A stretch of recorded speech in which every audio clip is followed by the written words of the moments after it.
희망은 한 집에 산다. 한국웃음연구소 이호섭입니다.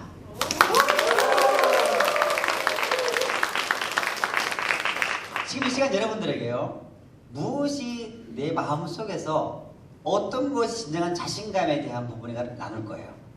저 지금까지 강의를 통해서 50만 명 이상의 사람을 만나봤고요, 직접 간접적으로 또는 많은 기업 또 CEO들을 만나봤어요. 그리고 얘기했던 것처럼 성공한 CEO들만 5천 명 이상을 만나봤어요. 또 프로세일즈면 잘 나가시는 분들, 또 실패하신 분들, 건강하신 분들, 또 환자분들, 암 환자, 우울증, 또 교도소, 노숙자까지 만나보면서 삶 속에서 정말 자신감이 얼마나 중요하다는 것을 저는 확실히 알고 있어요. 그런데 이 자신감이 어떻게 나오는가를 진짜 아는 사람들은 별로 없다라는 거예요. 저는 웃음을 지금 16년째 연구하고 있고 또 마음에 대해서 공부하고 있는데요, 여러분들 잘 들었으면 좋겠어요. 아시겠죠? 네. 미국에요, 어떤 한 학교가 있었습니다. 이 초등학교인데요, 꼴통학교예요. 이 학교에 들어가면 인생이 망쳐지는 거야. 실제 그런 학교가 있어요, 그죠? 아주 그 학교에 들어간다 그러면 아이들 다 그런 애들만 가고, 또 선생님이 그 학교를 가게 되면 낙인이 찍히는 거예요. 그 꼴통학교 갔기 때문에.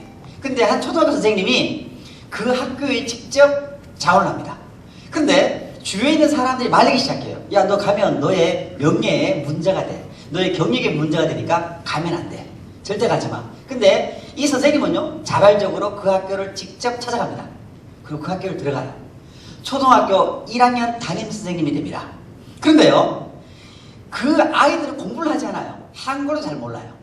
근데 이 선생님께서 그 아이들을 자신감을 주기 시작합니다. 어떻게 자신감을 주냐면 아주 간단한 방법이었는데 놀랍게도 그 아이들을 변화시키기 시작합니다. 그 방법은 아주 간단했어요. 아이들에게 말하기 시작합니다. 따라합니다. 너희들은 학자야. 너희들은 학자야. 너희들은 뭐라고요? 학자야. 그 애들이 학자를 알아요, 몰라요? 모르죠. 학자를 몰라요. 그런데 선생님이 그 아이들에게 말합니다. 학자는 미국에서 가장 존경받는 사람이 학자란다. 학자는 뭐냐면, 학자는 이것을 보고 학자라고 말해. 따라합니다. 학자는 새로운 것을 배우고 배운 것을 남에게 나눠주는 사람이 학자야 라고 말합니다. 그리고 모든 아이들에게 뒤에 이름을 학자라고 붙이기 시작합니다. 이름이 마이클이면 마이클 학자님, 제인이면 제인 학자님, 피터면 피터 학자님이라고 말하기 시작합니다. 그러면 아이들이요, 자부심을 갖기 시작을 하는 거예요. 자부심을 갖기 시작하면서 사람들의 얼굴에 웃음꽃이 피기 시작합니다. 근데요, 수업이 마치고 난 다음에 선생님께서 또 말하기 시작합니다. 학자는 뭐였지? 학자는 새로운 것을 배우고 배운 것을 남에게 가르쳐주는 사람이야 라고 계속 얘기합니다. 너희들 학자이기 때문에 오늘 배운 것을 너희 아빠, 엄마에게, 새로운 친구들에게 뭐 해줘야 돼요? 가르쳐줘야 돼 라고 이 얘기를 꺼냅니다. 근데 얘들이요, 자기가 학자이기 때문에 집에 가자마자 자기가 배웠던 것을 말하기 시작하는 거예요. 그런데 놀라운 사실은 자기가 아이들마다 생각을 어떻게 하죠? 나는 학자라는 것을 진짜 가지기 시작합니다. 놀라운 기적이 나기 시작하는데요, 어떤 기적이 나기 시작하냐면 봄방학이 되기 전에 1학년 전체 과목이 다 끝내버립니다. 놀라운 기적이 나기 시작하죠. 그 애들 눈빛이 달라지기 시작하는 거예요. 자신감, 용기, 열정이 완전히 다른 아이로 바뀌기 시작합니다. 더 놀라운 것은 뭐냐, 몇 개월 만에 2학년 전과목이 끝나버립니다. 그리고요, 1학년 마칠 때쯤 돼가지고요, 3학년 전과목이 끝나버리는데 실제적으로 3학년 과목에 있는 1학년 그 아이들이 90%가 글 읽기를 다 완벽하게 해내게 된다는 거예요. 그 학교, 꼴통 그 학교가요, 이 선생님을 통해서요, 최고 명문 학교로 바뀌어집니다. 이 학교는 미국 조지아주에 있었던 존슨 선생님의 실제 이야기예요. 여러분, 그 선생님이 어떻게 그 자신감이 없고 삶 속에 용기가 없고 삶을 포기했던 그 아이들에게 그 자신감을 줬을까요? 그것이 뭐냐는 거죠. 그것이 뭐냐면 오늘 지금 중요한 키를 얘기하는 겁니다. 따라합니다. 나는 누구인가? 내가 누구인가에 대한 그 자아상을 긍정적으로 심어줄 때 진정한 자신감이 나온다는 거예요. 보통 그 아이들은요, 자기는 공부 못하는 아이야, 나는 삶에 희망이 없는 아이라는 갖고 있던 아이에게 뭘 심어줘요? 너는 학자다. 이 자신감을 줄 때 중요한 키는 뭐냐면, 자신감 리더십에서 가장 중요한 키는 뭐냐면, 따라합니다. 진짜 학자로 봐줘야 돼요. 여러분, 여러분 리더십이라는 것은요 내가 진짜 그렇게 바라줘야 돼요. 여러분 내가 조선 선생님이에요. 아이들에게 말합니다. 너희들은 학자라고 말했지만 속으로는 웃기고 있네. 그럼 돼요 안 돼요? 소용이 없어요.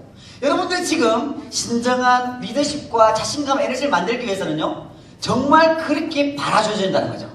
그러려면 더 중요한 게 뭐냐면 따라합니다. 존슨은 자신을 뭐로 바라봤을까요? 학자로 바라봤다는 거예요. 여러분 인생을 바라볼 때요 자기를 그렇게 바라봐줘야만이 그것을 바라봐줄 수 있다는 거예요. 이해되십니까? 네. 공감되시나요? 네. 막 또 아멘이 막 나오시는 여러분 오늘 이 시간 내 삶이 어떻게 바뀌어지는 하나를 더 얘기하겠습니다. 유명한 심리학자였던 맥퍼슨이라는 사람이 있습니다. 이 심리학자는요 학생들을 가리키는데 음악 157명을 대상으로 똑같이 음악을 배우는데 결과가 4배, 5배, 10배 차이나 버리더라고요. 능력도 똑같고 실력도 똑같은데 결과가 확연히 달라지더라는 거예요. 그 이유가 뭘까? 궁금하기 시작합니다. 궁금하죠?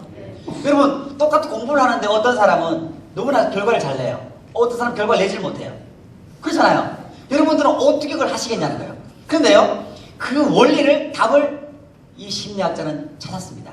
그게 뭐였냐면 첫 번째 초등학교 때 음악을 배울 때 설문조사를 하는 거예요. 너는 언제까지 배울 거니? 저는요 1년만 배울 거예요. 저는요 고등학교까지 배울 거예요. 세 번째 저는 평생 음악할 거예요. 나는 뮤지션으로 살 거예요 라고 말하더라는 거예요. 그래서 재밌게도 뭐냐면 1년 배우겠다고 했던 아이들과 평생을 배우겠다는 그 생각의 차이가 최소한 4배 정도 효과가 차이 난다고 합니다. 여러분 음악을 배울 때 그 평생을 음악하겠다는 사람들은 자기 자신을 어떻게 바라봐요? 나는 음악가야. 나는 뮤지션이야 라고 바라본다는 거예요. 여러분 인생에 성공하는 키도 마찬가지예요. 인생에 성공하는 중요한 키는 뭐냐면 자신을 어떻게 바라봐주는 거기에서 모든 인생의 키가 결정난다는 겁니다. 여러분 자신은 과연 어떻게 여러분 자신을 바라보시겠어요? 뮤지션으로? 근데요 이 맥퍼슨이 실험을 제작에 들어갑니다. 어떻게 하냐면 음악가라고 생각했던 아이들에게요 보통 2시간을 연습을 하는데 20분으로 줄여버렸습니다. 그리고 일주일에 한두 번밖에 하지 않게 해요. 그런데요 훈련량을 줄였음에도 불구하고 1년 공부하겠다는 아이들보다도 최소한 4배 정도 빠르게 효과가 차이 난다고 합니다. 여러분 인생의 삶을 성공을 시키려면 중요한 것은 따라합니다. 자신감. 이 자신감을 살려줘야 되는데 이 자신감은 그냥 외친다고 되는 것이 아니라 내가 나를 어떻게 바라볼 때 이때부터 진정한 기적이 나타난다는 거예요. 오늘 이 시간 여러분 자신은 과연 여러분들을 어떻게 바라봐 주시겠냐는 거죠. 여러분 자신에게 어떻게 말해 주시겠냐는 겁니다. 그것이 여러분의 인생의 삶 속에서요 송두리째 바꿔놓을 거예요. 제가 성공한 사람을 많이 만나보면서 뭘 배웠냐면 열심히 일한다고 성공하는 게 아니에요. 물론 중요한 키지만 그것이 모든 것이 아니에요. 나 자신을 어떻게 바라보는가. 그 사람들은요 나는 이미라도 성공한 사람이고요 이미라도 CEO였어요. 말단 직원 때부터도 그 갖고 있던 그 자아상이 인생을 송두리째 바꿔놓습니다. 우울증 환자 암 환자 취하는 방법 제가 말씀드릴까요? 그 중요한 키는 나는 건강한 사람이라는 자아상과 아이덴티티를 만들어줄 때 기적이 난다는 거예요. 오늘 이 시간에요 여러분 자신에게 정말 내가 어떻게 바라주고 어떻게 바라보는가 그것이 여러분 삶 속에 정말 엄청난 자신감을 만드는 거 명심하시고요. 한번 멋있는 자아상을 만들어 보세요. 옆에 있는 분에게 만들어 보자고 박수 한번 부탁드리겠습니다.